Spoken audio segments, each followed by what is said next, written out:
50 years ago, the cardiac surgeon Dr. Albert Starr, who along with Miles Lowell Edwards founded the company Edwards Lifesciences, implanted the first successful replacement heart valve.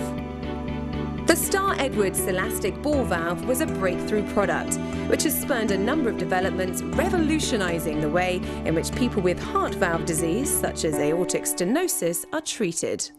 Edwards Lifesciences is the global leader in the science of heart valves and in providing hemodynamic monitoring for the critically ill. Our products include annuloplasty rings to repair the diseased valve, systems to access and repair the heart less invasively, and tissue valves. Tissue valves offer an important benefit to patients compared with mechanical valves because they avoid the need for lifelong anticoagulation. And many patients may have quite significant aortic stenosis without being aware of it. Indeed, many elderly patients may attribute the earliest symptoms of breathlessness to the effects of ageing and lack of physical fitness, rather than realising that the problem relates to an underlying cardiac problem.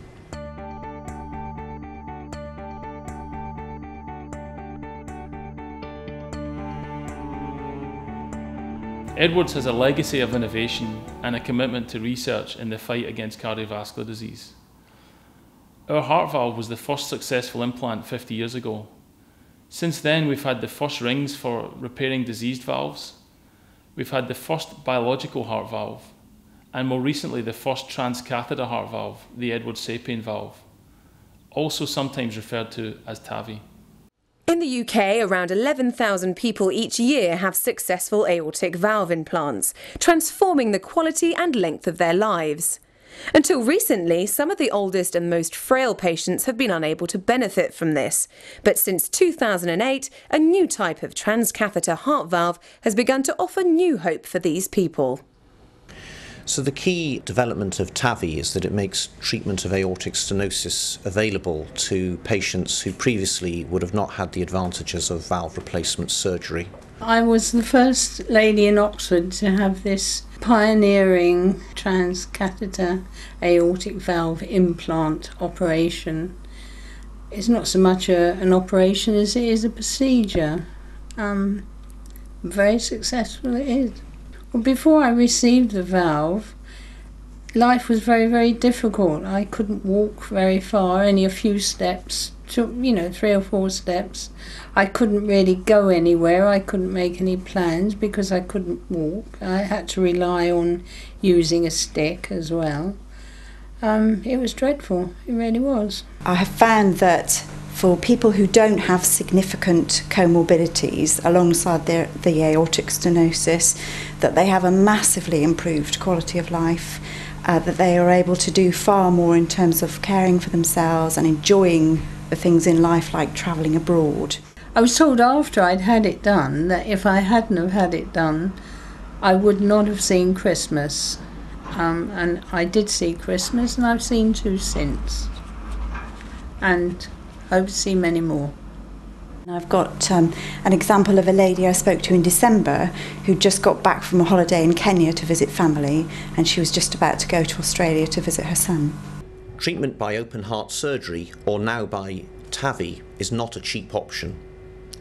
On the other hand, the relief of aortic stenosis renders these patients completely symptom-free and enables them to live a full and active life outside of hospital without being dependent on their family or other healthcare facilities. There have been several studies that have shown that not all patients that might benefit from valve replacement are necessarily referred for surgery. It is relatively easy to diagnose a patient with aortic stenosis in a GP surgery by detecting a murmur when they have a typical story. But it may be that some of these patients aren't referred for further investigation and possible surgery because the perception is that a patient might be too frail or too old to benefit from valve replacement, whereas of course there have been advances in the treatment of heart valve disease which mean that we can offer a treatment, either valve replacement or another approach to deal with a narrowed valve safely to a much greater range of patients than previously thought. I couldn't do anything really, I didn't want to do anything, but now I can do anything.